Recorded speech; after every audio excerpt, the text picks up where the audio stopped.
Merci. Lisons la Bible. Romains chapitre 4. Romains chapitre 4, verset 18.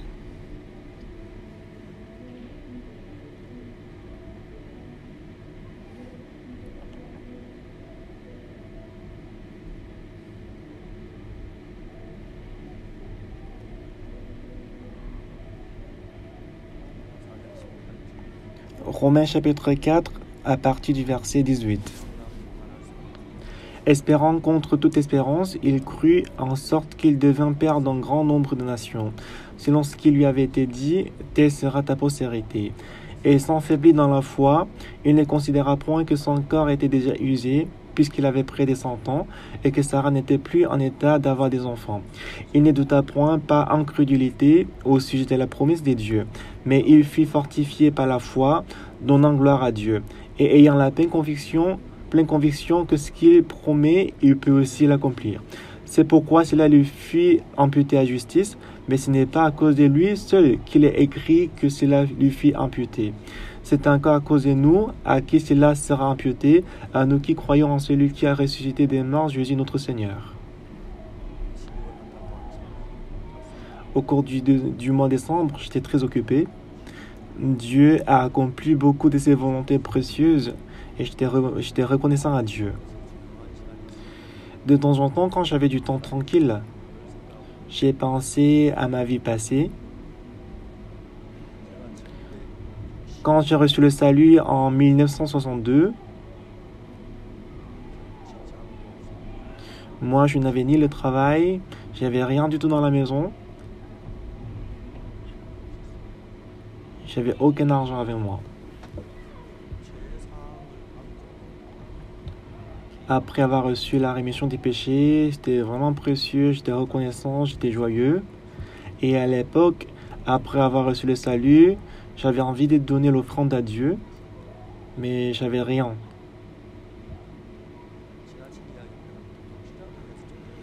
J'avais même envie de voler et donner l'offrande à Dieu. J'avais vraiment envie de donner l'offrande à Dieu, mais j'avais rien sur moi. Et à l'époque, je n'ai jamais pensé, imaginé de devenir pasteur. Parce que toujours, j'avais une langue très courte, ce qui fait que j'avais du mal à prononcer et articuler. Toujours ma femme s'est moquée de moi en disant que tu prononces toujours mal. Quand j'ai prononcé 30 ou 30 ans, j'avais du mal à prononcer ça. Du coup, j'ai dit plutôt 30 ans. Comme j'avais du mal à articuler, je n'ai jamais pensé, imaginé à devenir pasteur. Ma grand-sœur aussi, elle m'a dit, Oksu, ne pense jamais de devenir pasteur. Donc du coup, je n'ai jamais pensé à devenir pasteur. Bon, j'ai erré dans le péché, mais quand j'ai reçu le salut, j'avais envie de donner quelque chose à Dieu, mais j'avais rien à donner à Dieu. Il y a un cantique que nous chantons souvent dans l'église, dont les paroles disent « Malgré qu'on pleure, nos larmes ne peuvent pas s'acquitter de sa grâce. Nous n'avons rien d'autre que notre corps à offrir à l'Éternel. » C'est un cantique qui fait pleurer. Nous n'avons rien d'autre que notre corps à offrir. Nous n'avons rien d'autre que notre corps à offrir.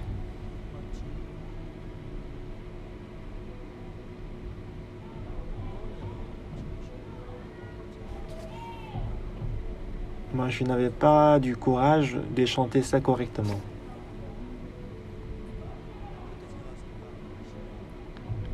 Et à l'époque, j'ai pensé, juste après la guerre des Corées, la situation était très pénible. Surtout dans mon village, il y a eu beaucoup de foyers où il n'y avait que des femmes, car la majorité d'hommes sont morts durant la guerre. Lorsqu'on fait du feu dans ces foyers, la chambre est remplie de fumée, mais elle ne savait pas réparer ses problèmes. En plus, quand il pleuvait, la pluie est tombée du plafond et on était obligé de mettre des cuvettes dans la chambre pour y garder la pluie.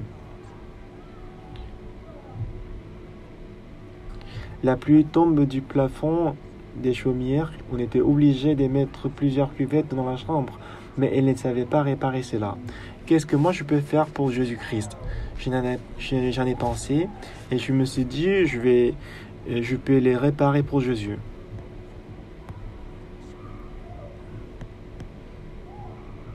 Bon, j'ai les réparés, j'ai mis des ciments.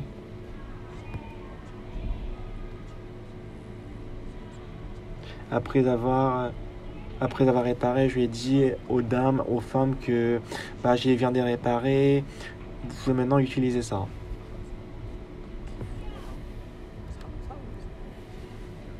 Et après avoir réparé, quand j'ai reçu un verre d'eau pour voir, j'étais très reconnaissant.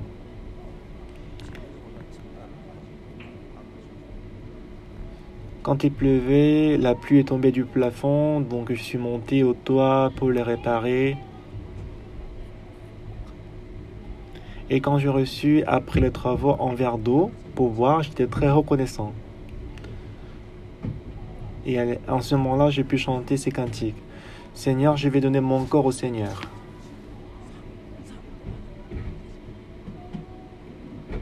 Donc c'était quelque chose que je n'ai jamais imaginé. Même ce matin, quand il y avait la réunion des anciens, j'ai blagué. Je suis pasteur de l'église mission de Gangnam et je vous remercie de ne pas m'avoir chassé parce que souvent j'étais absent dans l'église. C'était la vie que j'ai menée. Mais un jour, Jésus-Christ a ouvert les chemins pour prêcher l'évangile. Quand j'étais dans l'école des missions et pendant que j'ai étudié dans cette école des missions, j'étais le plus misérable, j'étais le plus pénible. Je me rappelle très bien maintenant que après la formation dans l'école des missions, les autres, ils étaient appelés par les autres églises de venir prêcher dans leurs églises, alors que moi, il n'y avait personne qui m'a appelé. Il y a très longtemps, il y a une chanteuse qui s'appelle Cornégan qui a dit « Il n'y a personne qui me cherche ». Mais vraiment, quand il n'y avait personne qui m'a cherché. Oui, il n'y avait personne qui m'a cherché.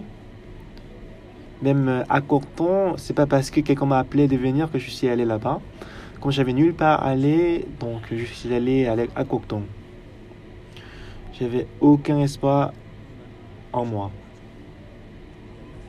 Un jour, la propriété de ma maison, elle fumait beaucoup de cigarettes. Elle cultivait le tabac. Elle cultivait le tabac, elle a cultivé les feuilles de tabac, elle a roulé ça, elle a fumé ça. Donc j'ai dit à la dame, Madame, pourquoi vous fumez trop? C'est pas bon pour la santé. Surtout si vous utilisez le journal pour fumer, c'est pas bon. Mais elle m'a dit, toi tu connais pas. J'ai mal trop à la tête, je dois fumer.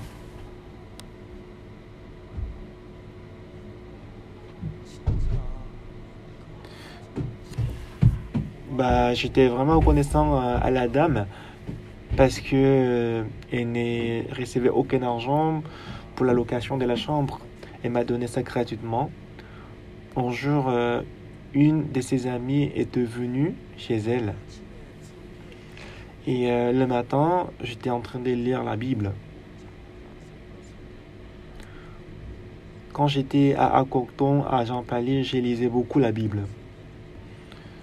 Surtout lorsque j'étais réveillé, à pas le temps pour me laver, me doucher, je ne lâchais pas la Bible jusqu'à la nuit. Je lisais la Bible et que je dormais avec la Bible. Pendant que je lisais la Bible, et la propriété est fumée dans le jardin et que c'était tranquille. Et l'ami de la propriété, elle est devenue et, et elle dit à la propriété que bah t'as mis en location la chambre là. Donc la propriété lui a dit oui, c'est le pasteur qui a loué la chambre. Bah non, du coup le pasteur il y a une église ici? Non, il n'a pas une église, mais les gens viennent dans la chambre pour avoir la réunion. Pensant qu'elle fréquentait aussi l'église, moi je suis sorti de la chambre. C'est l'histoire qui s'est passée en 1963. Ces jours-là, la dame, elle a reçu le salut.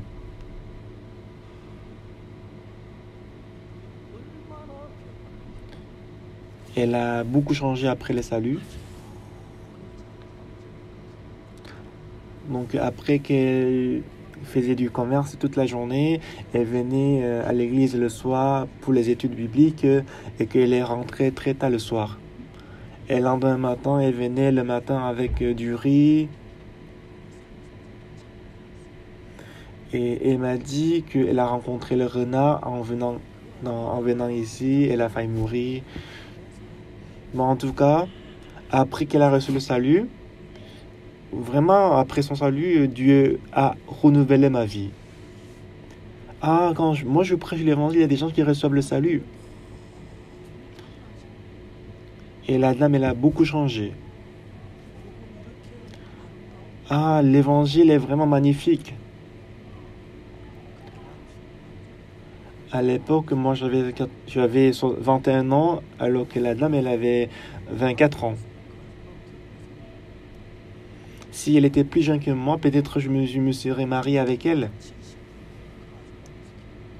À l'époque, quand j'ai prié, 70% de ma prière était pour elle. Ah, Dieu travaille par moi. Ça, c'est pas ce que moi j'ai fait. Par la connaissance, théoriquement, je savais que Dieu était avec moi. Mais quand je prêche l'évangile, il y a des gens qui reçoivent le salut.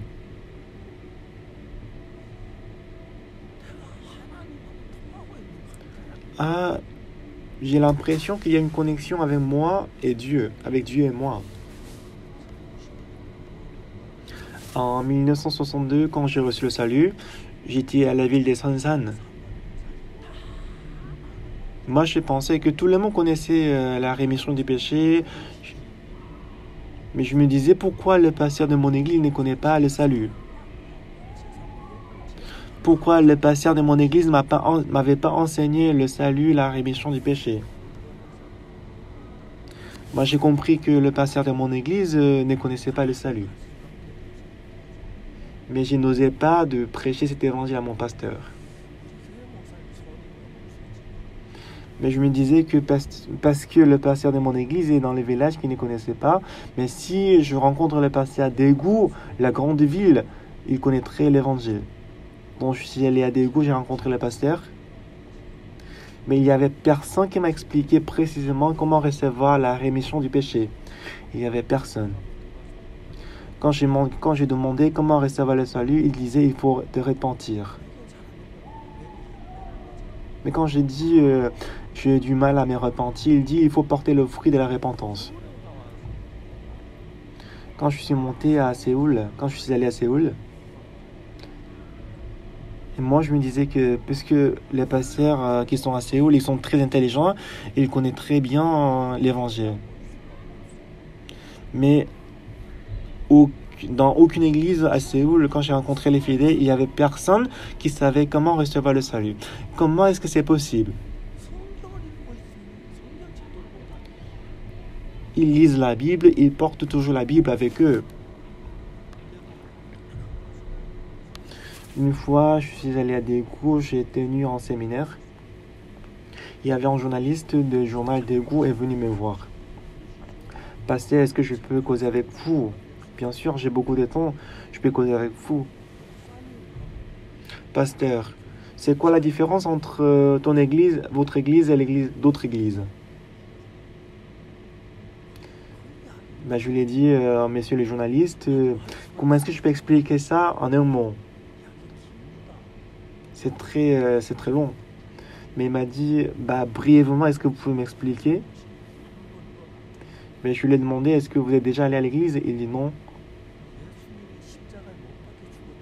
Je lui ai demandé, est-ce que vous avez entendu parler de Jésus-Christ qui était mort sur la croix? Il dit, oui, je connais cette histoire. Mais je lui ai demandé, vous savez pourquoi Jésus-Christ est mort sur la croix? Bah, bien sûr, Jésus-Christ il est mort pour nos péchés, bien sûr. Oui, c'est ça, vous connaissez bien. Bah, vous venez de me demander la différence entre mon église et d'autres églises, c'est ça? Moi, je dis que Jésus-Christ, à ma place, il est mort sur la croix. Ça veut dire qu'il a reçu toutes les punitions du péché à ma place et qu'il a lavé tous mes péchés. Alors que les autres églises, ils croient toujours qu'ils sont pécheurs. C'est ça la différence. Donc, monsieur le journaliste, il était très surpris. Vous êtes sûr que dans d'autres églises, ils disent qu'ils sont pécheurs? Ben, je lui ai dit, allez demander. Donc, ça veut dire qu'ils croient en quoi? Mais je n'arrive pas à croire que dans d'autres églises, ils disent qu'ils sont pécheurs. Ben, j'ai rié. Ben, allez demander. Ben, vous ne me croyez pas, pourquoi vous me posez des questions? Mais vraiment, quand il est allé dans d'autres églises, il a rencontré des fidèles, il a demandé s'ils sont pécheurs ou ils sont justes. Ils ont répondu en disant qu'ils sont pécheurs. Ces journalistes, il dit, comment est-ce que c'est possible? Jésus-Christ est mort pour nos péchés sur la croix. Il a été crucifié. Il a payé le salaire de nos péchés. Jésus-Christ il est mort. Si nous sommes toujours péchés, qu'est-ce que Jésus-Christ a fait? Moi, je n'ai pas prêché l'évangile, mais lui, il a reçu le demi-salut.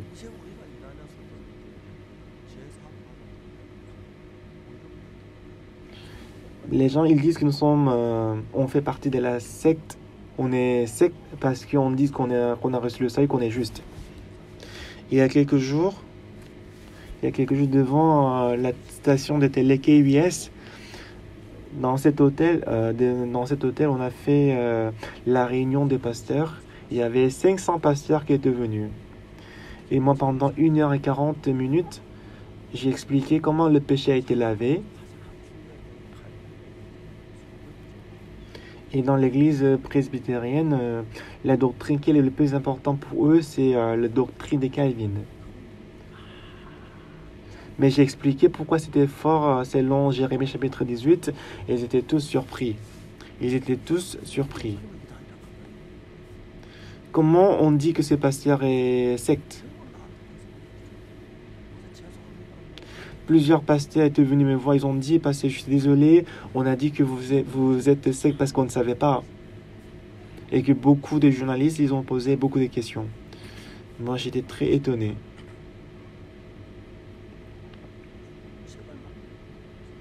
Il y avait un monsieur qui est venu avec un bouquin, qui est venu avec un plan. Il dit que c'est l'église Mission de la Bonne Nouvelle qui doit conduire l'église de Corée.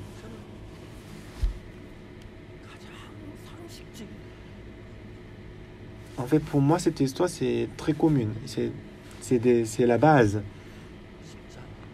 Jésus-Christ est mort sur la croix pour nos péchés. Crois, quand je te vois, mon cœur rempli de joie. Et j'ai reçu la rémission des péchés. J'ai chanté ces cantiques. Quelqu'un dit, Jésus-Christ a lavé mes péchés, mais si je pêche, ça veut dire que je suis pécheur. Ce qui est le plus important,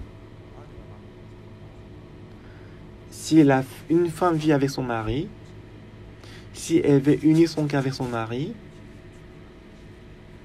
ce qui est le plus important pour elle, c'est d'abandonner sa raison. En ce moment-là, elle peut unir son cœur avec son mari. Parce que ce que son mari voit et ce que sa femme, elle voit, c'est différent. Même si la femme, elle voit qu'elle a raison, mais si elle veut suivre son mari, elle doit abandonner sa raison et qu'elle doit suivre son mari. Quand elle comprend, elle peut suivre son mari, mais si elle ne comprend pas, elle ne peut pas suivre son mari. Lorsque Jésus-Christ lavait nos péchés, ce qui était le plus important,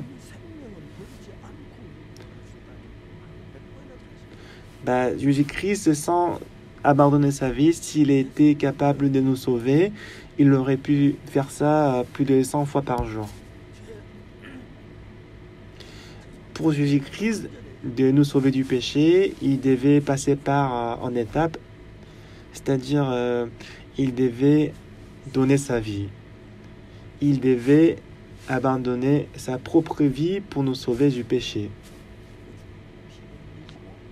C'est pourquoi Jésus-Christ, il a versé son sang, il a abandonné sa vie. C'est ainsi qu'il nous a sauvés. Ça veut dire que quand on croit en Jésus-Christ, on doit abandonner notre point de vue, notre pensée, notre raison.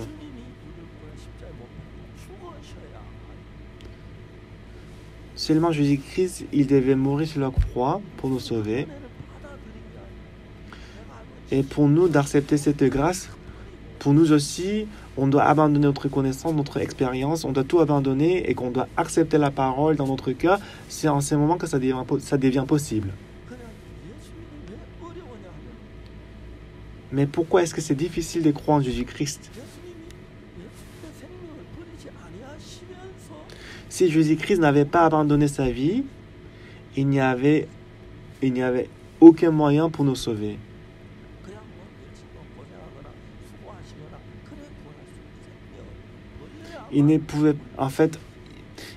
La seule condition de nous sauver, c'était donner sa vie, abandonner sa vie. De la même manière, si nous voulons suivre la parole de Jésus-Christ, on doit abandonner de nombreuses pensées en nous pour pouvoir suivre Jésus-Christ. De temps en temps, quand j'ai querellé, disputé avec ma femme, je suis désolé, c'est pas tous les jours que je me dispute avec elle.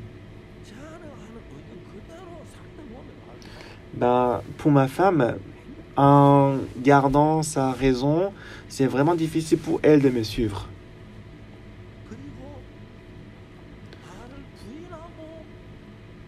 Après s'être renié, ça devient facile de suivre son mari.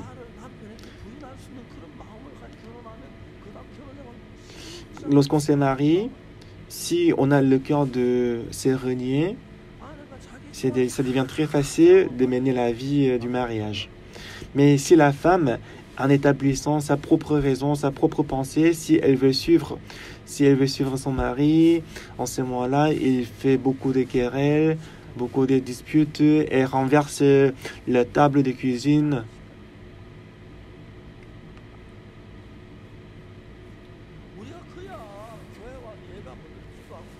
Nous venons dans l'église, nous faisons du culte, nous prions, on peut donner l'offrande à Dieu.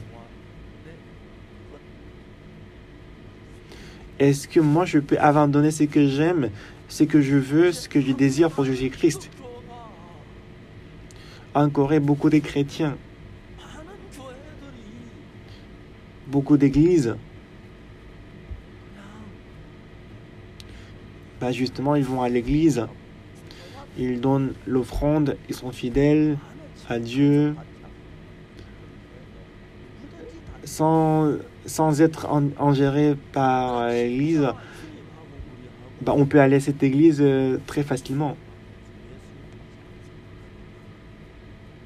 Mais on doit s'unir à Jésus-Christ. Dieu va se manifester en nous. Moi aussi, en lisant la Bible, plusieurs fois, il y a un conflit entre ma pensée et la Bible. J'ai donné ce témoignage plusieurs fois. Une fois, quand j'avais mal au ventre, la Bible me disait que tout ce que j'ai demandé en priant, on m'a dit de croire, que j'avais déjà reçu. On m'a dit que si je crois que Jésus-Christ, Dieu m'a déjà guéri, je peux être guéri de ma maladie. On n'a pas dit de croire après que je suis guéri, mais avant d'être guéri, on m'a dit de croire. Donc avant d'être guéri, il faut croire qu'on est guéri. C'est en ce moment qu'on peut être guéri. Ce n'est pas que après d'être guéri, on doit croire qu'on est guéri.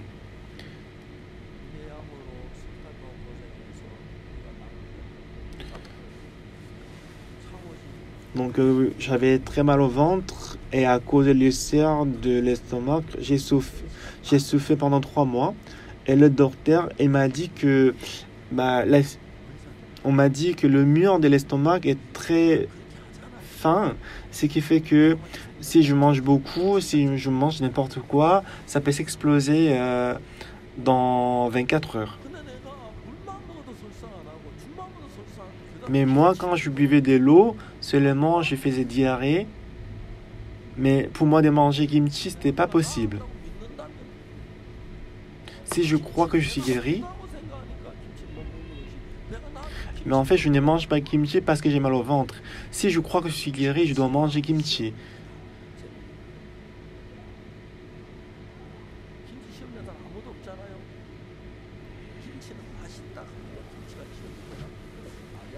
Il y a personne à qui kimchi devient en sujet de l'épreuve.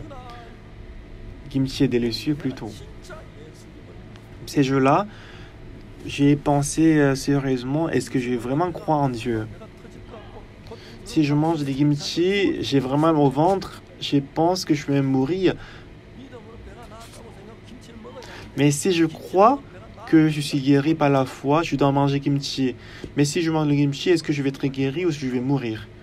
Quand j'en ai pensé, bien que je sois pasteur, parce que je ne croyais pas à la parole, j'ai compris que parce que je ne croyais pas à la parole, je ne suis pas guéri. Je n'avais pas la foi. Je dois croire que je suis guéri.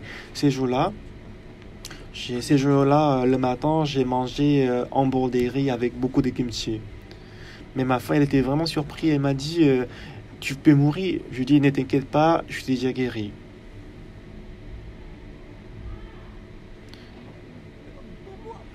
Quand j'ai mangé kimchi avec du riz, j'avais très mal au ventre. Je suis allé aux toilettes pour faire des diarrhées.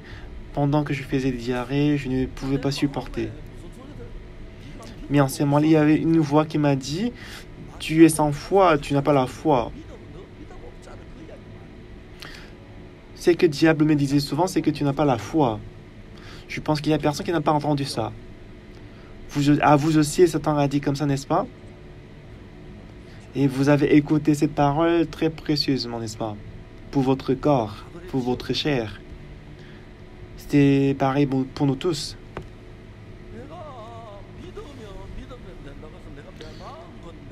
Si je crois, ça va s'accomplir selon la foi. Si je crois que je suis guéri, je suis guéri. Donc, de quoi je dois m'inquiéter? Quand j'ai mangé des kimchi, quand j'ai mangé des kimchi dans mon cœur, on m'a dit, si tu es guéri, tu ne dois pas faire le diarrhée, mais tu as mal au ventre, tu fais le diarrhée, ça veut dire que tu n'es pas guéri. Mais ce qui est vraiment surprenant, c'est qu'on peut trouver toutes les réponses dans la Bible.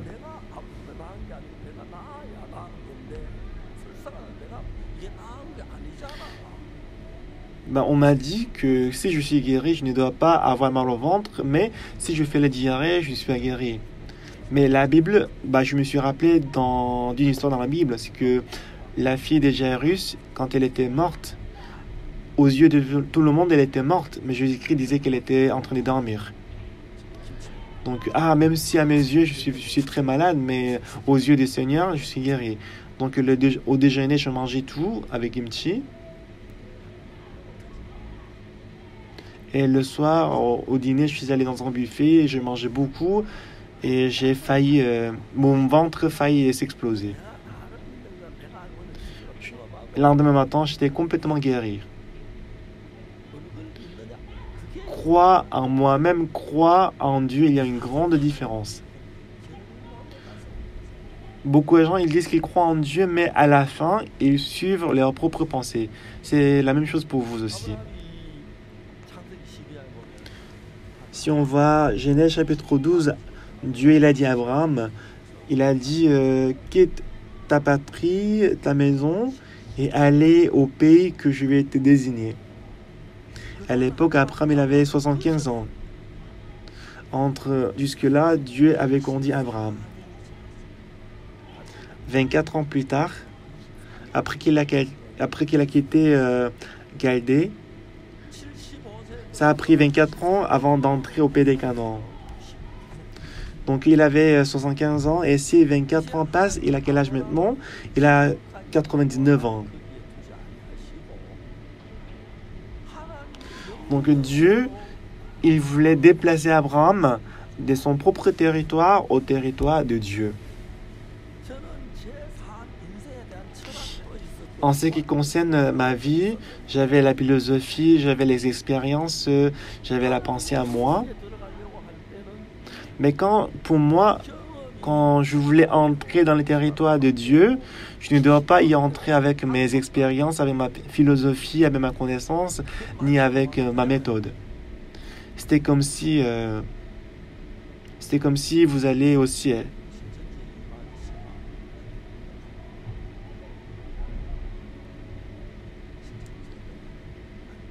Et il y a une église Shincheonji.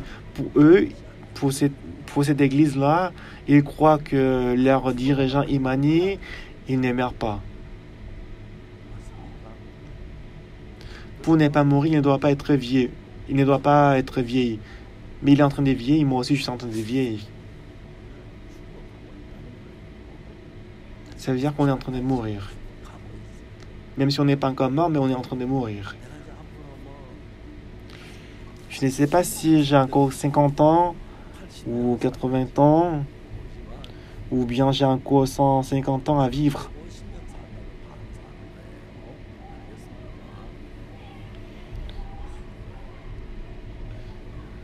Si j'ai encore 150 ans à vivre, ça veut dire que j'ai mené la moitié de ma vie jusqu'à maintenant. C'est très intéressant. Moi, j'utilise les shampoings. Quand je me lave les cheveux une fois par jour, il n'y a pas beaucoup d'huile au niveau de mes cheveux. Donc, je me lave les cheveux une fois par 2 jours.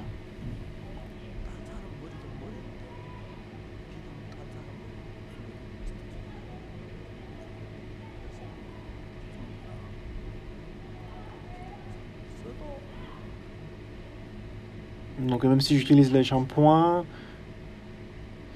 même si je n'ai pas j'utilise les shampoings, il y a toujours des saletés au niveau de mes cheveux. Bien aimé, quand on voit la vie d'Abraham, quand il sortait de sa méthode et qu'il était conduit par Dieu, ça a pris... il a passé 24 ans au pays des Canaan. Dieu avait vraiment envie de travailler pour Abraham. Donc Abraham, dans sa limite de compréhension, il a suivi Dieu. Mais pour lui de devenir un avec Dieu, bien aimé, quand un couple se marie, quand ils vivent ensemble, même s'ils sont très proches, des fois, ce que la femme fait, son mari ne comprend pas. Des fois, il arrive que c'est que le mari fait, sa femme ne comprend pas ce que son mari fait. C'est vrai. Vous n'avez pas ces conflits-là? Si. Mais en ce moment-là, vous avez besoin de la foi.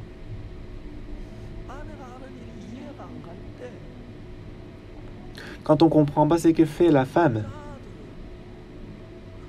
ah oui, les femmes mentent très bien. Facilement. Ils se trompent aussi souvent.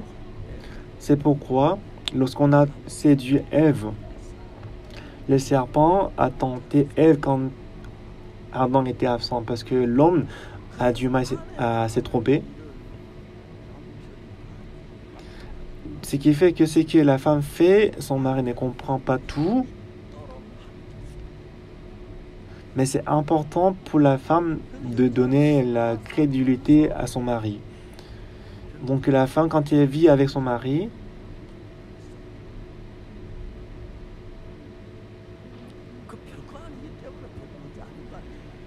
mais souvent, en fait, à cause du mensonge, ça crée des problèmes. En fait, ce n'est rien.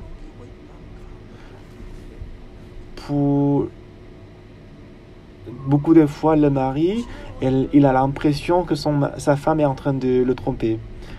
La femme sage, pendant la vie du mariage, pour la femme sage, pendant sa vie de mariage, ce qui est le plus important pour elle, c'est de ne pas donner l'impression à son mari qu'elle est en train de le tromper. C'est ça la condition la plus importante pour ne pas divorcer.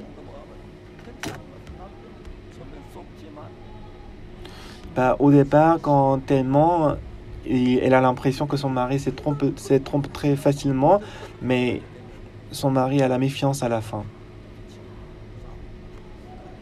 Et à cause de cette méfiance-là, ils se querellent, disputent, et après, ça va aboutir au divorce.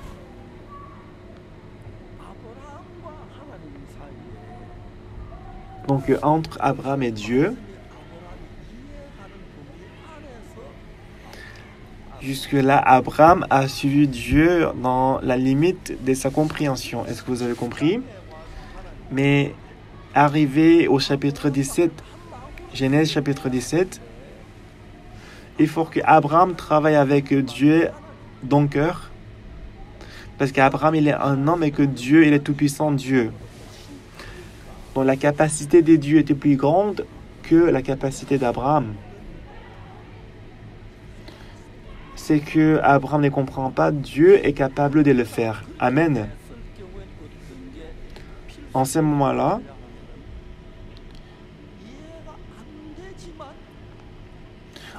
ce qui est le plus nécessaire, c'est que même si on ne comprend pas, on doit suivre, on doit croire à ce qu'il dit.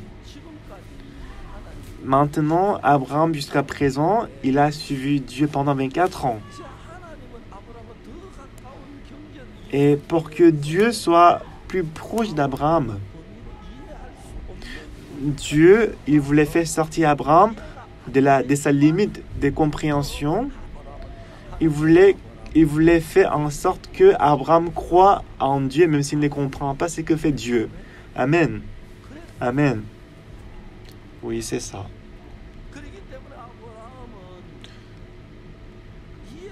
C'est pourquoi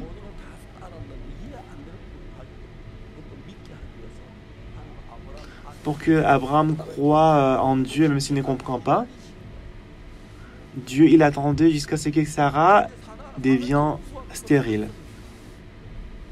Comme Sarah était stérile, c'est quoi la femme en âge de procréer? Ça veut dire c'est le moment, c'est la période où elle peut tomber enceinte.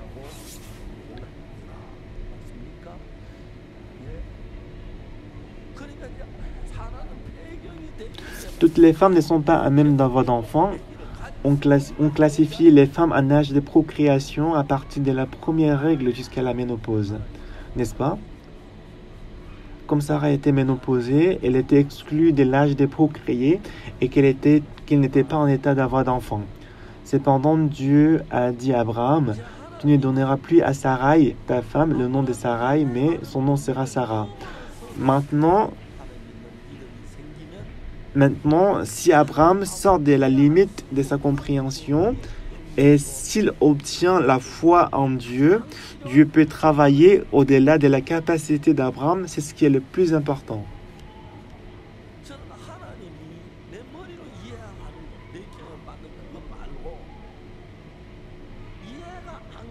Moi, je vois que Dieu m'a conduit jusqu'à présent pour que je puisse croire en Dieu malgré mes expériences, malgré la limite de ma compréhension. Donc Dieu,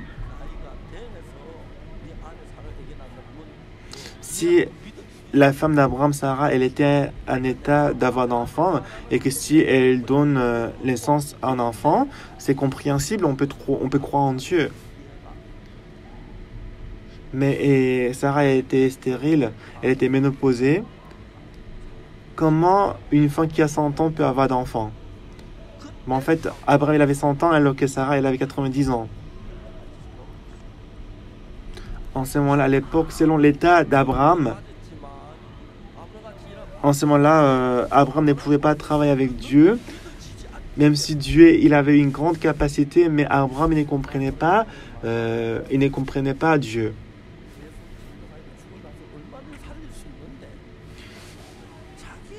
Marie et Marthe, la sœur de Lazare, ils ont dit à Jésus-Christ que c'est pas possible que son frère soit ressuscité.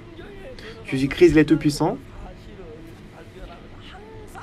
Parce qu'ils avaient en cœur, ils n'avaient pas en cœur uni de Dieu. Dans la Bible, si on comprend, on suit très bien, mais si on ne comprend pas comme Abraham, on a du mal à croire en Dieu. Qu'est-ce que Dieu a demandé à Abraham, bien que Sarah soit stérile, bien qu'elle soit en état de ne plus avoir d'enfant, mais Dieu dit qu'elle peut avoir d'enfants. Dieu veut qu'Abraham entre dans la foi. Nous ne sommes pas justes. On a péché, on est mauvais. Mais on peut être juste à travers la foi. On peut avoir d'enfants à travers la foi. Pas la foi. C'est quelque chose qui n'est pas possible selon l'homme, mais selon Dieu, c'est possible. C'est pourquoi, à travers la Bible, Dieu m'a conduit. Même si ta connaissance, tes expériences, ta raison, c'est vrai, mais c'est pas important. Même si selon toi, c'est pas possible, mais est-ce que tu veux croire en moi? C'est comme ça que Dieu m'a demandé. Aujourd'hui, Dieu vous pose la même question. Dieu vous envoie le même problème.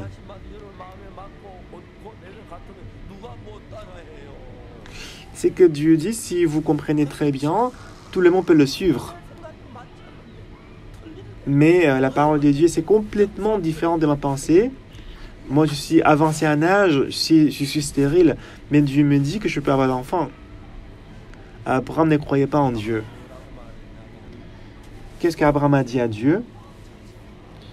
Comment un homme qui a 100 ans peut avoir d'enfants? Sarah, elle a 90 ans. Abraham n'acceptait pas la parole de Dieu. Maintenant, dans votre cœur, il y a plusieurs pensées. Dieu, il est capable de travailler.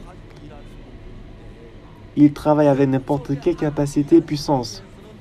Pour que Dieu puisse travailler en vous, il faut que votre cœur et le cœur de soi soient unis.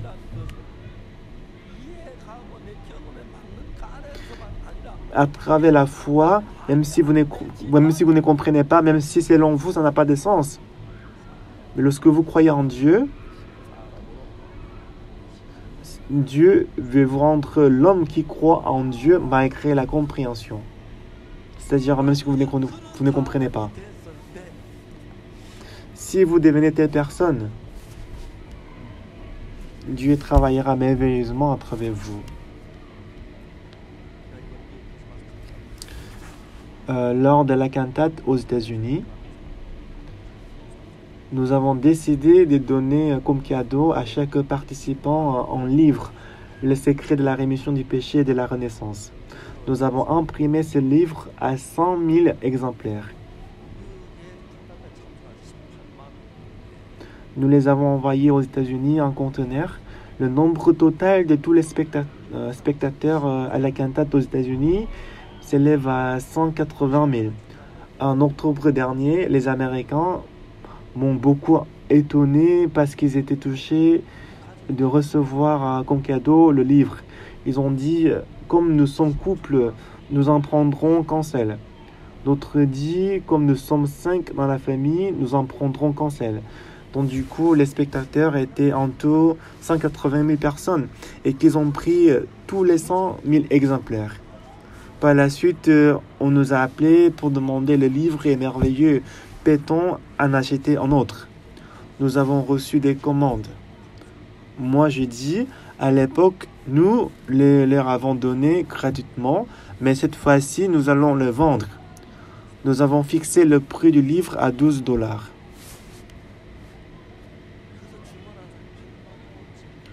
Ensuite, 100 000 personnes ont commandé le livre.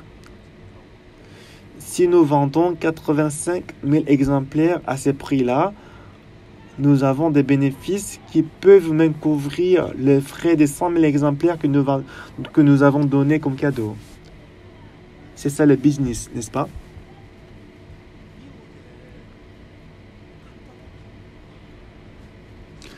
Les frères ont beaucoup pleuré pendant la cantate.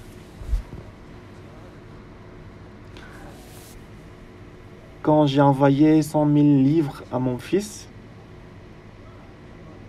cette fois-ci 100 000 livres, autant pour moi, 85 livres. 85 000 livres pèsent environ 40 tonnes. On les a répartis en 4 camions de 10 tonnes. 4 personnes, y compris mon fils, roulaient les camions du nord au sud des États-Unis pour distribuer les livres à chaque église. Mon fils, il était obligé de conduire le camion remorque 17 heures ou 18 heures par jour. Mon fiston, tu devrais te fatiguer. Mon fils me dit, non papa, je suis très heureux. Il était très très joyeux. Les gens étaient très contents de lire le livre. Moi, je n'avais pas du tout pensé à gagner de l'argent. Mais si tous les 80 000 livres sont vendus, j'ai au moins 3 ou 5 dollars de bénéfices à chaque fois qu'un de mes livres sont vendus. Si je gagne 5 dollars par livre, 80 000 fois 5 est égal à 400 000 dollars. Je n'ai jamais calculé de cet argent.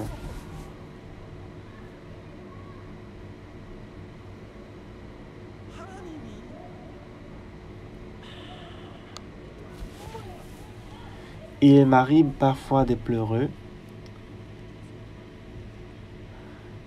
Parmi tous ceux qui ont suivi la formation par le missionnaire d'Igok, personne n'était plus misérable que moi.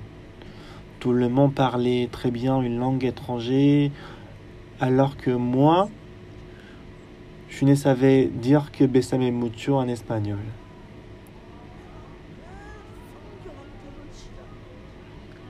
Comment puis-je commencer l'école des missions? C'était un grand fardeau pour moi. Comment est-ce que moi je peux commencer une école des missions?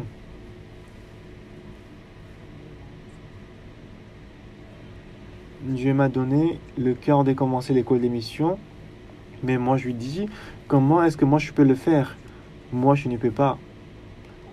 Malgré cette pensée, Dieu m'a donné sans cesse l'envie de commencer l'école des missions. Mon oncle, c'est-à-dire l'oncle de ma femme, s'appelle Dr Lim Yang-bin. Il est le fondateur de la Société biblique de la Corée. Dans la vieille Bible, le nom de l'éditeur était écrit Lim Yang-bin, l'oncle de ma femme. Il est celui qui est allé voir la reine en Angleterre pour lui proposer la société biblique en Corée. Et c'est par lui que la Bible est propagée en Corée. Un jour, je suis allé le voir. Je lui ai dit, mon oncle, j'ai le projet de commencer l'école des missions en Corée. Pourriez-vous m'aider? Il dit, waouh, c'est une bonne idée. Mais comment en as-tu pensé? C'était bien jusque-là. Ensuite, l'oncle m'a dit, si j'avais moins de 10 ans que maintenant, j'aurais aimé travailler avec toi, mais je suis trop vieux maintenant. Au lieu de t'aider, je pense que je vais plutôt te déranger. Il m'a plutôt donné ses livres en texte original. Même s'il me les donne, j'étais sûr que j'allais pas les lire, mais je l'ai reçu quand même. Je je les ai gardés à la maison, mais aujourd'hui, il n'en reste que 2 ou 3 livres. Je pense il y avait des volets qui les ont piqués, qui les ont volés. S'il n'y avait pas l'école d'émission, est-ce que j'aurais pu commencer le CLF? Cette fois-ci, quand on a fait CLF à Yoido, 500 pasteurs, ils ont dit, c'était leur première fois de me rencontrer. Ils ont dit, c'était vraiment différent de ce qu'on avait dit souvent dans le journal. J'ai envie de travailler avec vous. L'église de la Corée est beaucoup corrompue, pourrie. On doit renouveler l'église en Corée. Il y avait beaucoup de pasteurs en Corée qui voulaient travailler avec moi. Donc j'étais reconnaissant à Dieu. Pourquoi Dieu n'a pas fait ça avant? C'est pas que Dieu n'a pas fait ça, mais c'était parce que je n'avais pas la foi. Donc pour Dieu, Dieu voulait donner à Abraham la postérité comme les étoiles au ciel. Dieu n'a pas donné le Fils quand c'était possible selon l'homme, mais quand c'était impossible selon l'homme, Dieu lui a donné le Fils. Dieu a donné la méthode par laquelle Dieu nous a donné la méthode par laquelle on peut accomplir au moyen de la foi. Même si c'est impossible, même si ça n'a pas de sens selon moi, à mes yeux, c'est pas possible. Mais si Dieu dit comme ça, on le suit. Il est en train de nous changer, il est en train de nous rendre des personnes qui peuvent suivre Dieu malgré qu'il soit impossible. Sarah, à nos yeux, elle était stérile, elle était très avancée en âge, elle n'était pas en état d'avoir d'enfant. Abraham, au départ, il dit, moi j'ai 100 ans, comment est-ce que je peux avoir le fils? Sarah, elle a 90 ans. Il n'était pas capable d'accepter la parole de Dieu.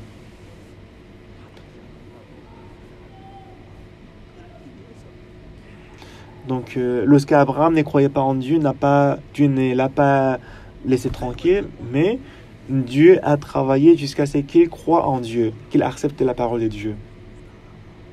Et ensuite, aujourd'hui, nous avons lu Romains chapitre 4. Est-ce que vous comprenez? Romains chapitre 18. Lisons tous ensemble. Romains chapitre 4, verset 18.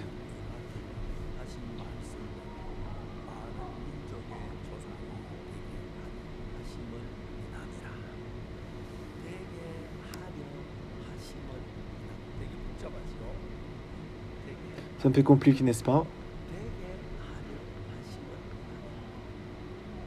Donc Dieu, il avait tel projet.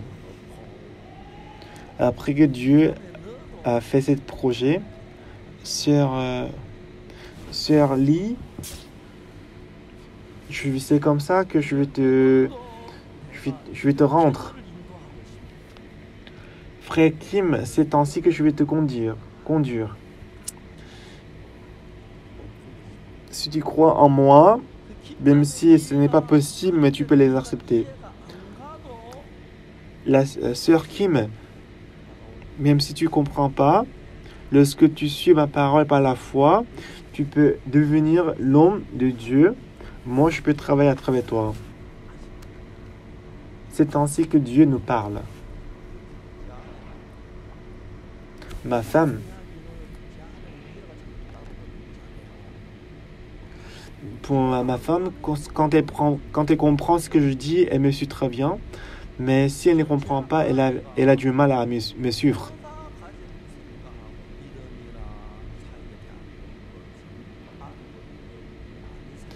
En fait, par la foi, ma pensée est plus avancée que ma femme en ce qui concerne le ministère de Dieu.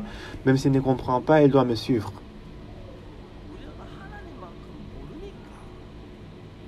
Puisqu'elle ne connaît pas la Bible mieux que moi, parce que nous aussi, on ne connaît pas la Bible mieux que Dieu.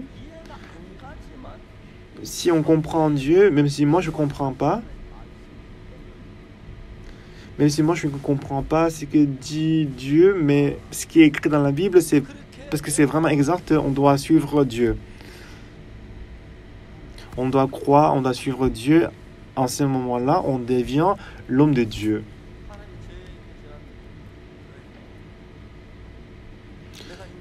Au cours des dernières années, je suivais quand je comprenais, quand c'était possible à mes yeux.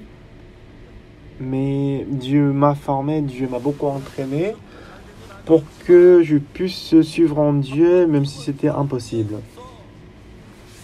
C'était pas facile au départ, mais quand je suivais Dieu une fois, deux fois, malgré ma pensée, malgré ma raison, quand je suivais Dieu, la parole de Dieu, je voyais que Dieu travaillait dans ma vie.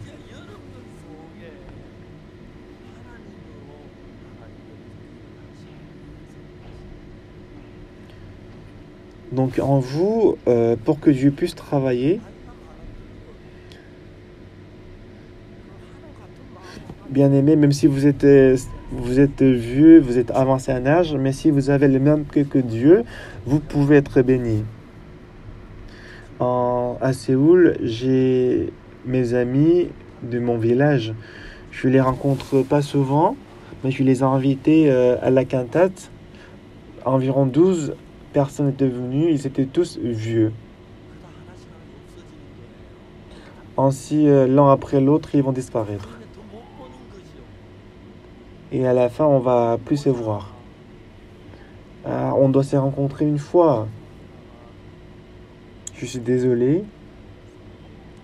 J'ai demandé au Samonyme de préparer le dîner. Après la cantate, on mangeait le dîner ensemble. On parlait de l'église, on parlait de beaucoup de choses. Et ensuite, on a pris la photo. L'un après l'autre, il va disparaître, c'est-à-dire ils vont mourir. Je fais partie d'eux aussi. Et vous allez faire partie d'eux aussi. La grâce que j'ai reçue à travers la foi en Jésus-Christ, je voulais en donner à mes amis. Mes amis, ils avaient beaucoup d'informations sur moi. Ils pensent que moi, je suis la secte.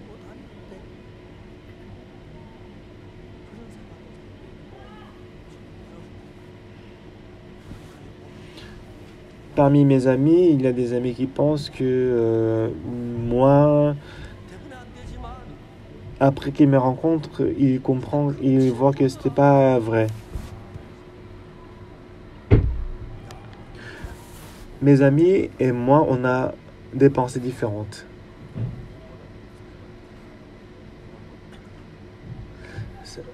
J'ai dit à mes amis que ça fait longtemps qu'on ne s'est pas vus. Il faut qu'on mange une fois après la quintette. En fait, je voulais qu'on mange ensemble dans un restaurant, mais comme je n'avais pas du temps pour manger, sortir. Donc dans l'église, il y avait une chambre. Donc Samoni, ils ont préparé le dîner, on a mangé ensemble. Bien aimé, au départ, on était très éloignés de Dieu. Mais Dieu vous a fait vous asseoir dans l'église des Gangnam.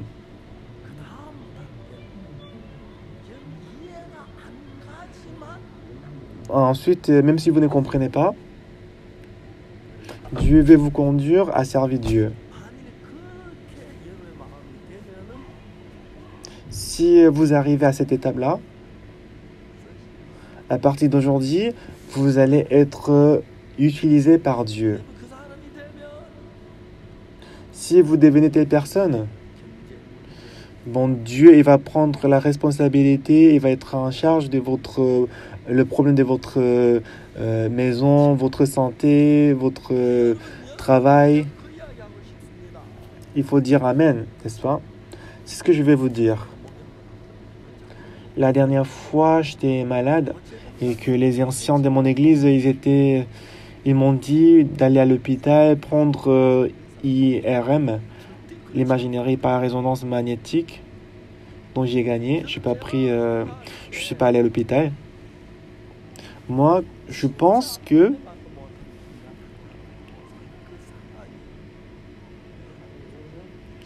moi, je suis vraiment comme un insecte, mais Dieu m'a aimé et que moi aussi, je suis tombé amoureux de Dieu. Bien aimé, la richesse du monde, ce n'est rien du tout par rapport à l'amour de Dieu. Si on expérimente cet amour de Dieu et à travers l'amour, on surmonte la persécution, on surmonte la difficulté, on surmonte la souffrance, c'est comme ça qu'on grandit. Un jour, c'est que moi je ne comprenais pas. J'avais mal au ventre à cause de l'ulcère de brûlis, à l'ulcère d'estomac. Je faisais diarrhée et que j'ai perdu 7 kilos pendant 3 mois. On m'a dit il faut manger kimchi. J'ai hésité. Mais finalement, quand je me voyais, la raison pour laquelle je ne mangeais pas kimchi, parce que je ne croyais pas en Dieu. Moi, je suis pasteur qui croit en Dieu, mais je ne croyais pas en Dieu. J'en avais très honte. Bien-aimé, vous avez beaucoup de choses que vous utilisez à part Dieu pour vous-même, pour votre vie. Dieu vous dit, il faut les lâcher, il faut toujours faire confiance en moi seul.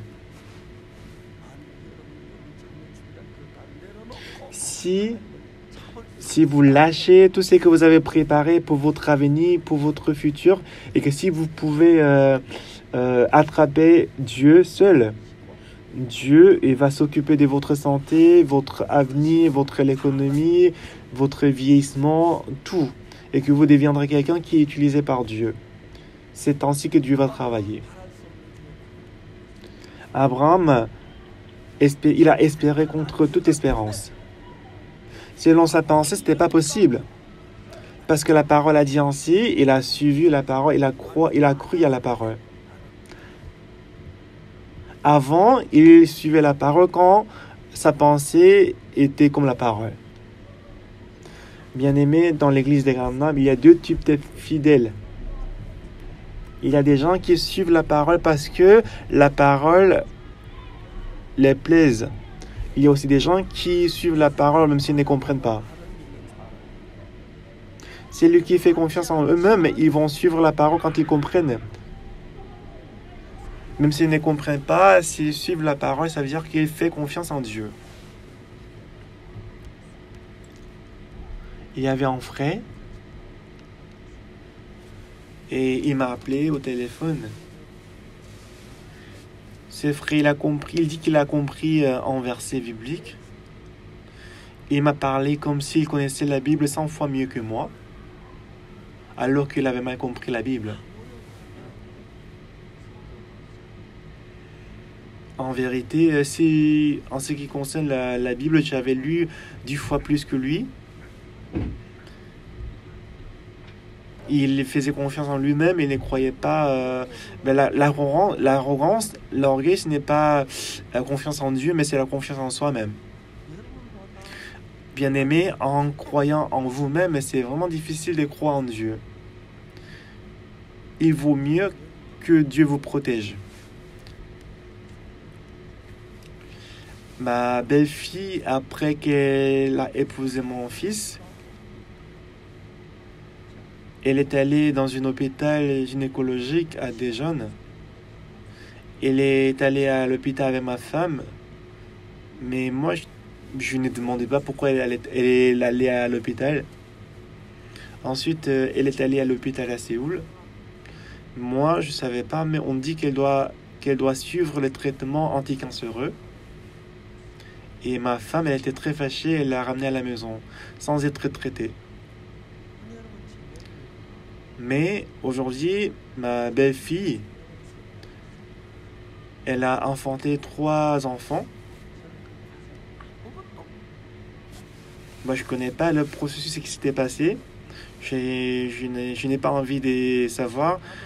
La seule chose que je connaissais, c'est qu'elle avait le problème gynécologique.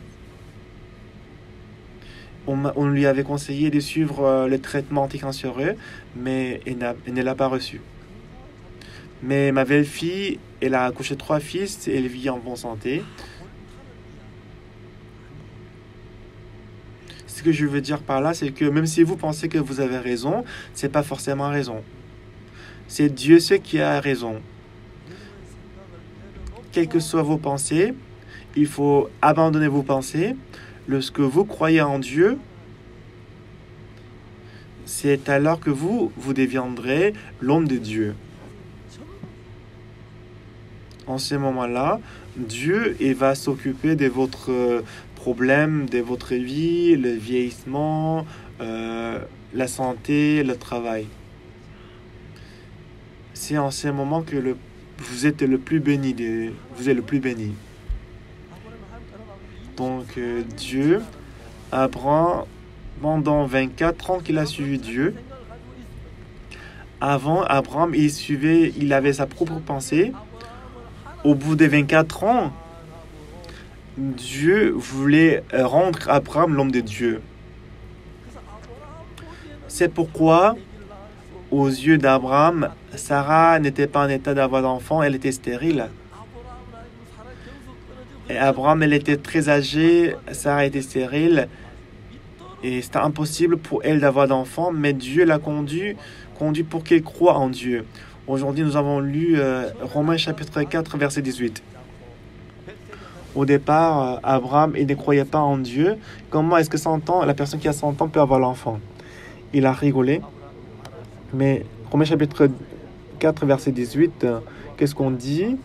Espérant contre toute espérance, il crut en sorte qu'il devient père d'un grand nombre de nations, selon ce qui lui avait été dit, telle sera ta postérité. Sans faiblir dans la foi, il ne considéra point que son corps était déjà usé, puisqu'il avait près de 100 ans et que Sarah n'était plus en état d'avoir des enfants. Il ne douta point par incrédulité au sujet de la promesse de Dieu, mais il fut fortifié par la foi, donnant gloire à Dieu et ayant la pleine conviction que ce qu'il promet, il peut aussi l'accomplir. C'est pourquoi cela lui fut imputé à justice. Bien-aimé,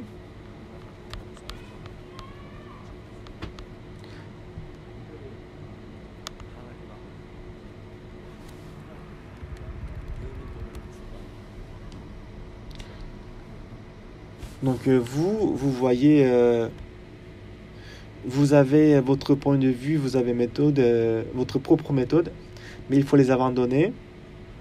Mais si vous les abandonnez et que si vous croyez en Dieu, vous êtes l'homme de Dieu. Même si à vos yeux, c'est pas possible, mais il faut changer le cœur.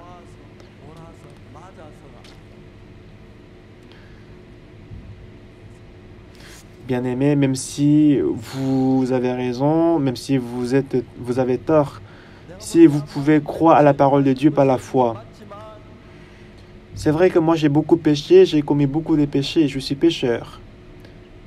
Si Dieu nous dit que nous sommes justes, nous sommes justes.